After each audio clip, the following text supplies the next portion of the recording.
Yeah, what's going on, guys? Let's talk about some Fisher XV2 diagrams and schematics and parts and stuff. So let's go to the first picture here. An angle ram, XV2 angle ram. So there's two on each side, controlled separately with the controller. If you want to V out or left wing out, right wing out, full V, half V, cocked left, cocked right. There's a couple buttons on the controller for doing lots of things. So here, if you look at this diagram, where it says number 2, that's a gland nut. I believe that's a 2 3/4 inch nut size. So you can either get a wrench that size or use a big crescent wrench. We have a wrench for doing those. So now when you pull this out and you're trying to keep that, or you're not trying to keep that, you just want to pull it out. Make sure you hold onto the base, because these half rings, like little rings in there that come apart and whatnot. You don't want to have those come apart. So you want to slide it off the smooth end, because the end with the hole by number 2, that's for your it's for a pin that connects to your plow. That's usually rusty. If you slide it off that end, it will chew up that seal in that gland nut. So, yep. Let's see, what else we got?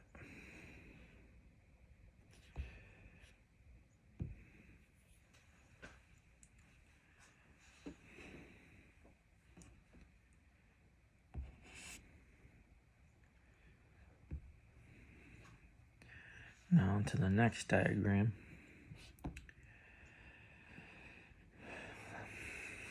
I guess we'll start. There's your angle rams. If you look at the right diagram, that number 6, like right by 6, those are your angle rams. But going back to the other side, the left diagram, that thing on top here, that's your breather. You want to undo that first before you undo any, like number 9. If you undo number 9 first, there's so much pressure in there, it'll blow. It'll shoot hydraulic fluid everywhere. So you want to undo the breather cap here first. And then number 9 is where you drain your system. Your reservoir right here. This is what your cap goes into, is your reservoir. Now for future reference, these little screws here, there's 3 of them. Those are T30s. You want to unloosen those to be able to get your wrench in there to undo the 1/4 inch or 5/16 screws that hold the reservoir down. I believe the hoses, you need a 3/4 inch wrench to undo them, and the little angle fittings, I think that's 11/16.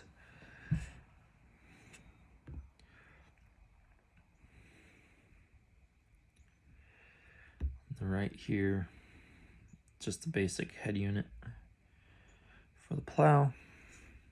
You got your lever, you got your lift ram, which is number 1. It's the same size gland nut as the angle rams. Right here, these little stacking stops. Make sure you route your hoses away from them, because when you lift it and you pinch it, you'll pinch your hose right off. But yeah.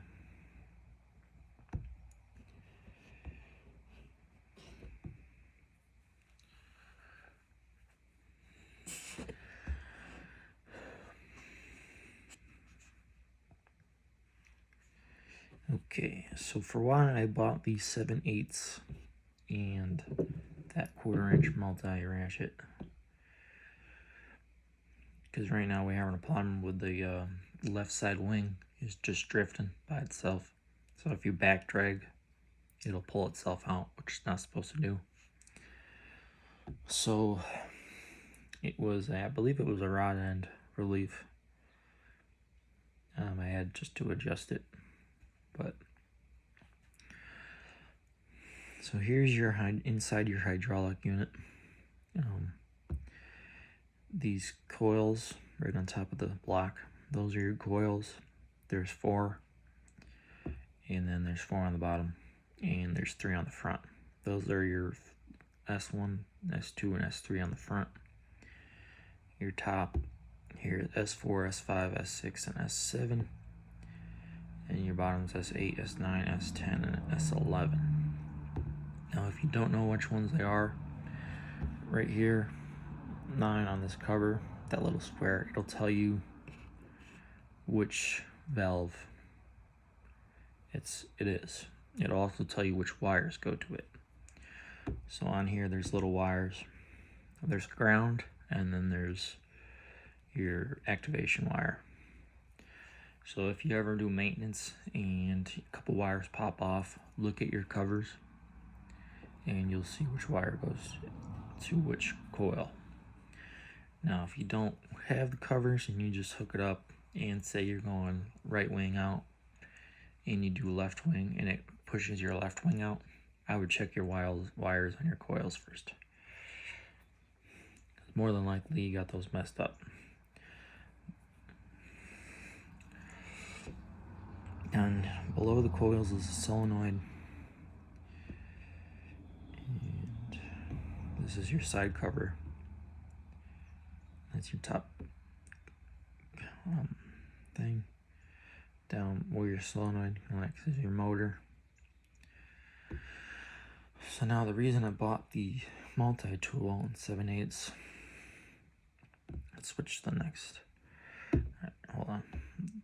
To take the coils off, it's a 3/4 inch little nut. You should unplug the unit because that'll be hot if you touch ground. It'll, you know. And you can do a scat test on those as well. Make sure it's plugged in. There's an actual wire harness that you don't have to have another person operate and plow to do a scat test.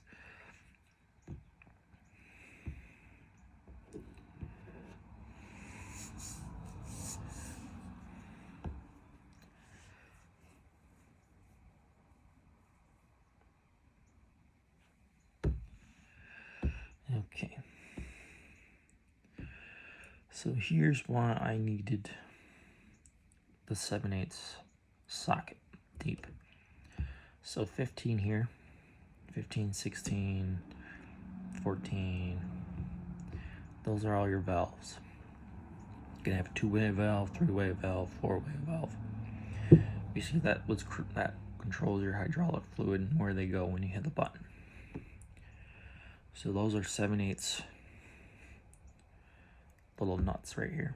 You need 7/8 socket to get them out, and it needs to be not an impact socket because they get recessed into this little hole right here.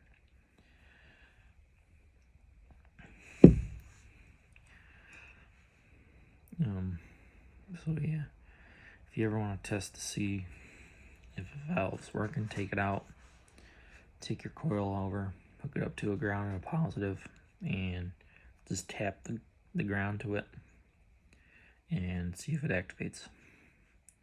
You won't be able to see much inside them, but you can clean it out with some brake cleaner. Maybe that'll solve your problem. Alright, so for the multi-1/4 inch wrench, 21 and 22 over here. So I believe 21 is your rod end. Top is driver's side, bottom's passenger side.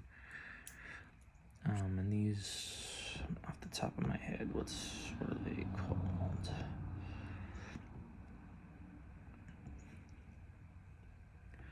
No, when I see it, because they ain't got no numbers down.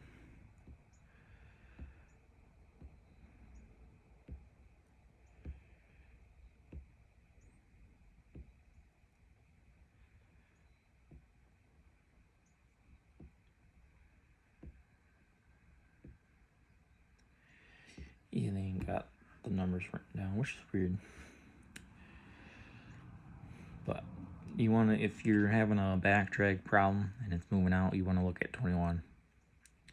If it's pushing in, you want to look at 22, these valves, or these reliefs. And that's what the multi-tool's for. These two you can take off.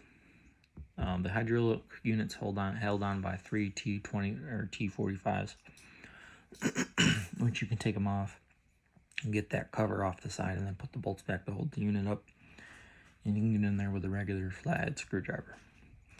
Now on the 22, these 4 reliefs, that's the hose side, which is not a lot of room. So if you want to get in there, you either got to take the hoses off, and which you lose a lot of fluid, and the customer's got to pay for some fluid, you know, time and all that labor. So if you take the T30 screws out of the cover and you pull it back, you can slide this little 1/4-inch ratchet right in and give it a turn. So when there's a number of spins you do counterclockwise to set your pressure. So what you want to do is drive your reliefs all the way in and back it off. I think 21 was 1 1/4-inch turn. So in your Fisher master book, it'll tell you how much you gotta let off to get the right pressure.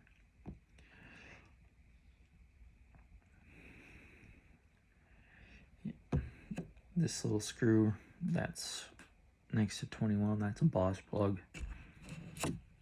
24 is a boss plug.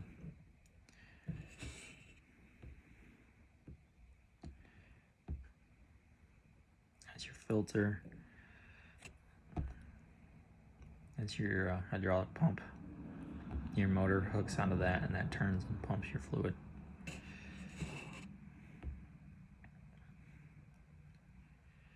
That's your motor. There's a special tool when you put these in. Make sure you use it or you rip your seal. That's your magnet. Make sure you put the magnet back in the can every time. But that's basically all I want to talk about today, guys. If they found this helpful, let me know. This is what I work on all the time. Plows and stuff. Right now, I just solved the XV2 back drag issue. So I gotta go in and reset the 22s and back them out properly and clean it up, put it all back together, and move on to the next job. But if you guys want to know more about plows, let me know. I don't know all that there is to plows, only what I've done. But yeah, so just let me know. Thanks for watching. Like, subscribe, leave a comment. Peace.